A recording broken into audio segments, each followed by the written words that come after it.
Caribbean सागर के बीच एक परिवार अपनी यॉट पर छुट्टियां मना रहा होता है। माँ जूलिया तैरने के लिए पानी में कूद जाती है। आराम करते समय उसे कुछ अजीब महसूस होता है, लेकिन क्योंकि आसपास कुछ दिखाई नहीं देता, वो सोचती है कि शायद उसका भ्रम होगा। कुछ सेकंड बाद वही अजीब एहसास फिर होता है।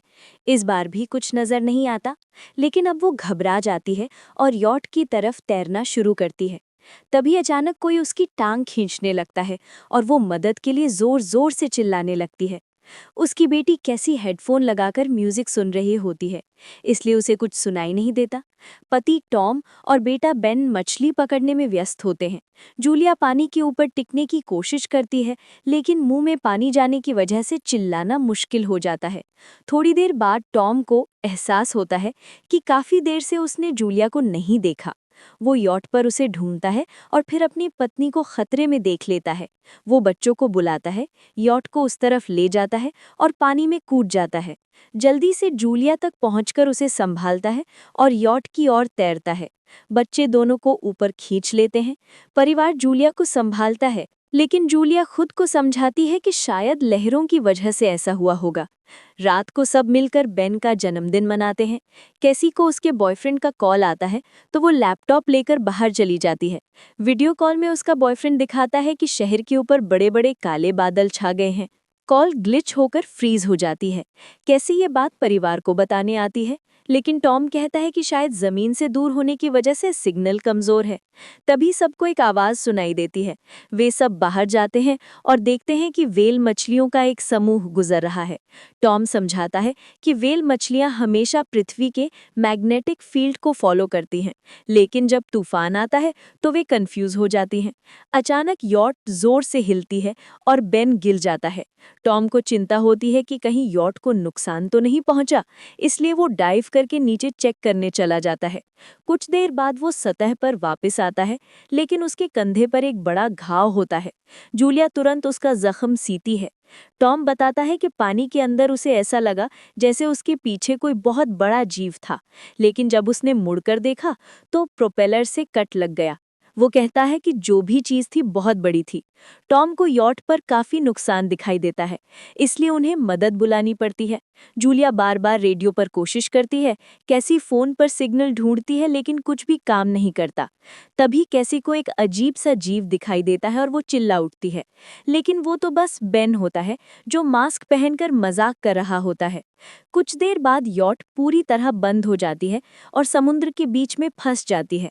जूलिया रेडियो में एक आवाज सुनती है, लेकिन आवाज इतनी खराब होती है कि उसे कुछ समझ नहीं आता। टॉम परिवार को बताता है कि उनके पास सिर्फ 4 दिन का खाना पानी बचा है और अब उन्हें किसी मछली पकड़ने वाली नाव का इंतजार करना होगा। अचानक रडार पर कुछ डिटेक्ट होता है और परिवार को एक अजीब सी आवाज सुनाई देती है। सब दौड़कर बाहर आते हैं और हैरानी से देखते हैं कि कई सारे उल्कापिंड जमीन पर गिर रहे हैं। जहां जहां उल्कापिंड गिरते हैं, वहां बड़े धमाके होते हैं। एक उल्कापिंड पानी में उनके पास गिरता है, तो टॉम तुरंत यॉट को चलाने की कोशिश करता है। इंजन मुश्किल से चलता है, लेकिन तभी एक और उल्कापिंड उस इलाके को हिट करता है। परिवार डर के मारे एक दूसरे को कसकर पकड़ लेता है। तभी टॉम को समझ आता है कि जो आग के गोले गिर रहे हैं, वे उल्कापिंड नहीं बल्कि सैटेलाइट्स है। उसी वक्त बेन देखता है कि यॉट से धुआं निकल रहा है।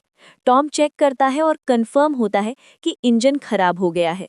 हवा तेज होने लगती है तो फैमिली यॉट के अंदर फ्लेयर गन पकड़ाती है और खुद एक चाकू लेकर बाथरूम में छुप जाती है। वो आदमी दरवाजे पर जोर जोर से धक्के मारता है और आखिर अंदर घुस ही जाता है। पहले वो थोड़ा खाना उठाता है और फिर यट में इधर उधर ढूंढने लगता है। फिर बाथरूम की तरफ जाता है, लेकिन जूलिया समझदारी से एक छोटे छेद से बाहर निकल जाती है।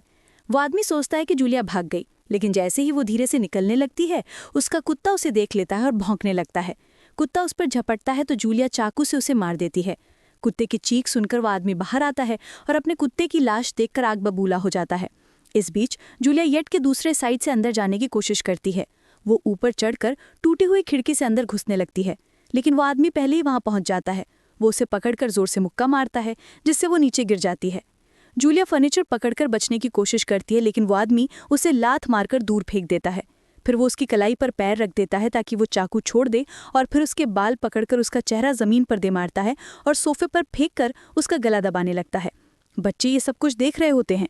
कैसी बाहर निकलकर फ्लेयर गन चलाती है जो सीधा उस आदमी को लगती है। वो जल उठता है और यट में आग फैलने लगती है। बच्चे तुरंत भाग जाते हैं लेकिन जूलिया वापस आती है। वो उसे किक मारकर गिराती है, मैप और बैग उठाती है और वहां से भाग जाती है। बेन और कैसी अपने पापा के पास जाकर रोने लगते हैं। जूलिया भी उनके साथ बैठ जाती है और तीनों मिलकर आंसुओं के साथ टॉम को आखिरी अलविदा कहते हैं। तभी वो डरावना आदमी फिर यट से बाहर निकल आता है तो फैमिली फिर से भागने लगती है। कुछ ही देर में यट एक बड़े धमाके के साथ उड़ जाती है। थोड़ी दूर चलने के बाद वो लोग एक छोटे से झरने के पास रुकते हैं ताकि थोड़ा आराम कर सकें। कैसी सोचती है कि शायद वो पागल आदमी उनके पास गुब्बारे देखकर आया था। ये सुनकर बेन खुद को कसूरवार मानने लगता है। जूलिया उसे समझाती है कि इसमें उसकी कोई गलती नहीं थी और सबको आगे बढ़ने को कहती है क्योंकि वो आदमी अभी भी उनके पीछे है। रास्ते में एक छोटे तालाब के पास बेन एक मरी हुई हैमरहेड शार्क देखकर हैरान रह जाता है। तभी जूलिया नोटिस करती है कि वो आदमी फिर उनके करीब पहुंचने वाला है। सब लोग दौड़ पड़ते हैं और एक रेत के टीले से नीचे गिर जाते हैं जहां उन्हें जहरीला कचरा दिखाई देता है। फैमिली सावधानी से उसे पार करती है और लगता है कि उन्होंने उस आदमी से पीछा छुड़ा लिया है। चलते चलते उन्हें बड़े बड़े मरे हुए सी एनिमल्स और समुंदर के नीचे जमा हुआ सारा प्लास्टिक दिखने लगता है। बेन धीरे धीरे चलने लगता है तो जूलिया समझ जाती है कि वो डिहाइड्रेशन के करीब है। वो सबको रुकने को कहती है। जब वो पानी की बोतल देखती है तो उसे झटका लगता है। बोतल में पानी लगभग खत्म हो चुका होता है। कैसी को एहसास होता है कि शायद उसने बोतल ठीक से बंद नहीं की थी। जूलिया गुस्से में चिल्लाती है कि उसकी लापरवाही की वजह से पानी खत्म हो गया। कैसी जवाब देती है, क्या फर्क पड़ता है, वैसे भी हम बचने वाले नहीं हैं। दोनों के बीच लंबी बहस होती है, फिर भी फैमिली आगे चलती रहती है। कुछ देर बाद उन्हें क्रैश हुआ प्लेन मिलता है। अंदर कुछ हिलता डुलता देख सब डर जाते हैं, लेकिन वो सिर्फ कुछ पक्षी होते हैं। फैमिली तय करती है कि रात यहीं प्लेन के अंदर गुजारेंगे। वो थोड़ा सा स्नैक शेयर करते हैं और जूलिया को टॉम की जैकेट में एक फैमिली फोटो मिलती है जिसे देखकर उसका दिल टूट जाता है। कैसी पूछती है, मॉम आप और डैड की लव स्टोरी क्या थी? जूलिया मुस्कुराकर बताती है, टॉम हॉस्पिटल में मेरा पेशेंट था। फिर एक दिन उसने फूल और एक प्यारी सी कविता देकर अपना प्यार जताया था। रात के बीच में कैसी प्लेन से बाहर जाती है। तभी वो डरावना आदमी उसे पीछे से पकड़ने की कोशिश करता है, लेकिन जूलिया अचानक पीछे से उस पर टूट पड़ती है और बार बार चाकू से वार करके उसे मार देती है। कैसी अपनी माँ को गले लगाकर शांत करती है। अगली सुबह उस आदमी की लाश पर कीड़े गुंड पड़े होते हैं। फैमिली नोटिस करती है कि उसके शरीर पर कई काटने के निशान हैं, मतलब इस एरिया में कोई खतरनाक जीव छिपा हुआ है। जैसे ही वो लोग वहां से निकलते हैं, केकड़े उसके मुंह से बाहर निकल आते हैं। कुछ घंटे बाद जूलिया और कैसी मैप देख रही होती हैं, लेकिन बेन धीरे से आगे निकल जाता है। जूलिया चिल्लाती है, रुक जाओ, लेकिन बेन एक तालाब में झुककर पानी पीने लगता है। जूलिया तुरंत उसे खींचकर बाहर निकालती है और समझाती है कि अनजान पानी उसे बीमार कर सकता है। धूप बहुत तेज हो जाती है तो फैमिली अपने सिर कपड़ों से ढक लेती है। बेन को चक्कर आने लगते हैं। तभी उन्हें कुछ पुरानी कुर्सियां मिलती हैं और जूलिया कैसी उनसे एक टेम्पररी शेल्टर बना लेती हैं। जूलिया बेन को इंजेक्शन लगाती है और तय करती है कि वो रात वहीं बिताएंगे। सुबह जूलिया का अजीब सी आवाज़ सुनकर उठती है। बाहर जाकर देखती है तो क्रैब्स के एक बड़ा झुंड उनकी तरफ आ रहा होता है। वो तुरंत बच्चों को उठाती है और तीनों भागना शुरू कर देते हैं। भागते भागते उन्हें एक बड़ा कार्गो शिप दिखाई देता है। वहाँ 3 क्रू मेंबर्स जिंदा होते हैं। एक औरत उनकी मदद करना चाहती है, लेकिन बाकी 2 आदमी मना कर देते हैं और तीनों फैमिली को बाहर छोड़कर कंटेनर लॉक कर लेते हैं। क्रैब्स पास आ जाते हैं। जूलिया बच्चों को कंटेनर के ऊपर चढ़ाती है। खुद जब चढ़ना लगती है तो क्रैब्स उसके पैर को जोर से काट लेते हैं। बच्चे उसे खींचकर ऊपर चढ़ाते हैं, नहीं तो वो नीचे गिर जाती। कंटेनर के एक छेद से आधे क्रैब्स अंदर घुस जाते हैं। क्रू मेंबर्स फायरिंग शुरू करते हैं, लेकिन क्रैब्स उन पर हावी हो जाते हैं और दोनों को मार डालते हैं। आखिरी आदमी छत के होल तक पहुंचता है, लेकिन क्रैब्स उसे भी नीचे खींच लेते हैं और वो भी मर जाता है। जूलिया अपने जख्म पर पट्टी बांधती है और बेहोश हो जाती है। कुछ देर बाद जब वो उठती है तो खुद को रेत के तूफान के बीच अकेली पाती है। वो घबराकर बच्चों को ढूंढने लगती है। एक मरी हुई औरत का हथियार उठाती है और जोर जोर से चिल्लाती है। कैसी उसकी आवाज़ सुनकर लौट आती है और बताती है कि वो और बेन मदद ढूंढने गए थे, लेकिन कोई नहीं मिला। फिर दोनों बेन से मिलते हैं, जिससे खुला कंटेनर मिलता है जहां वो तूफान खत्म होने तक रुक सकते हैं। जूलिया टॉम का लाइटर निकालती है और अपनी जख्म को जलाकर बंद करती है, जो बेहद दर्दनाक होता है। तूफान थमने के बाद उन्हें कंटेनर मिलता है जिसमें बहुत सारी पानी की बोतलें होती हैं। बॉडीज चेक करते वक्त उन्हें एक रेडियो और एक गन भी मिलती है। जूलिया नाव से संपर्क करती है और बताती है कि मैप खो गया है। इस पर नाव बताता है कि उन पर आर्थ्रोपॉड्स ने हमला किया था। वो भी इसके जीव हैं जो ऑक्सीजन की वजह से पूरी तरह पागल हो चुके हैं। अब नाव फैमिली को जल्दी करने को बोलता है, क्योंकि उसके इंस्ट्रूमेंट्स ने कैलकुलेट किया है कि समुद्र उम्मीद से ज़्यादा जल्दी वापस आएगा और उनके पास सिर्फ कुछ घंटे बचे हैं।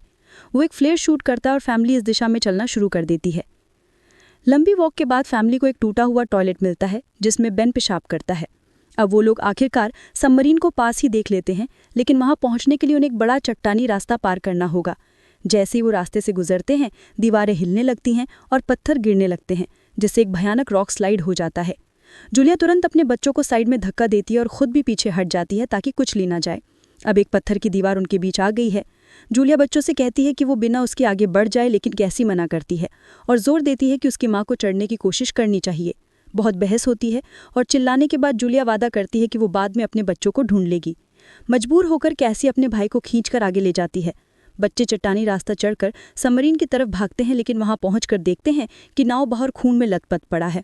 वो समझाता है कि उसके लिए सब खत्म हो गया है और अब बच्चे सबमरीन ले सकते हैं। ये सोचकर कि एक एक्स्ट्रा जगह होगी, कैसी वापस अपनी माँ को ढूंढने भागती है। तभी जूलिया केकड़ों को आता देखती है और वो फायरिंग शुरू कर देती है। कुछ केकड़ों को वो मार देती है, लेकिन झुंड बहुत बड़ा होता है और सबसे लड़ना मुश्किल हो जाता है। इसी वक्त कैसी दीवार के ऊपर दिखाई देती है और हाथ आगे बढ़ाती है तो जूलिया अपने घायल पैर के बावजूद तेजी से चढ़ना शुरू करती है। कैसी की मदद से वो दूसरी तरफ पहुंच जाती है और दोनों साथ में सबमरीन की तरफ भागते हैं। बेन पहले से ऊपर खड़ा होता है और फायर खोल देता है ताकि केकड़े डिस्टर्ब रहें जब तक फैमिली ऊपर चढ़ जाए। केकड़े नाव के शरीर के पास पहुंचते ही तुरंत उसे खाने लग जाते हैं। जूलिया गन उठाती है और फायरिंग जारी रखती है जब तक बच्चे अंदर चले जाए। जब वो सुरक्षित हो जाते हैं, जूलिया समझती है कि गोलियां खत्म हो गई हैं तो वो गन केकड़ों पे फेंक देती है और अपने बच्चों के साथ अंदर चली जाती है। फैमिली हैच को अच्छे से लॉक करती है और खिड़की से केकड़ों को सबमरीन के चारों तरफ देखती है। इसी वक्त समुद्र वापस आ जाता है तो तीनों तुरंत अपनी सीटों पर बैठकर बेल्ट पहन लेते हैं और एक दूसरे का हाथ पकड़ लेते हैं। तेज लहरें सबमरीन को जोर जोर से इधर उधर फेंकना शुरू कर देती हैं, जिससे जूलिया को पूरी जर्नी के विजन दिखने लगते हैं और कैसी उल्टी कर देती है। जल्दी ही वो हाई पिच आवाज़ वापस आती है और फैमिली बेहोश हो जाती है। कुछ देर बाद जूलिया और बच्चे होश में आते हैं और खुद को जिंदा देखकर खुश होते हैं। वो हैट अनलॉक करके बाहर निकलते हैं और देखते हैं कि लहरों ने सबमरीन को एक तबाह शहर में गिरा दिया है। यानी अब जिंदा रहने और नया जीवन शुरू करने की उम्मीद है और यहीं पर फिल्म खत्म होती है। चैनल को सब्सक्राइब करना ना भूलें और बेल आइकन ज़रूर दबाएं ताकि आपको ऐसे ही मज़ेदार वीडियो मिलते रहें। देखने के लिए धन्यवाद।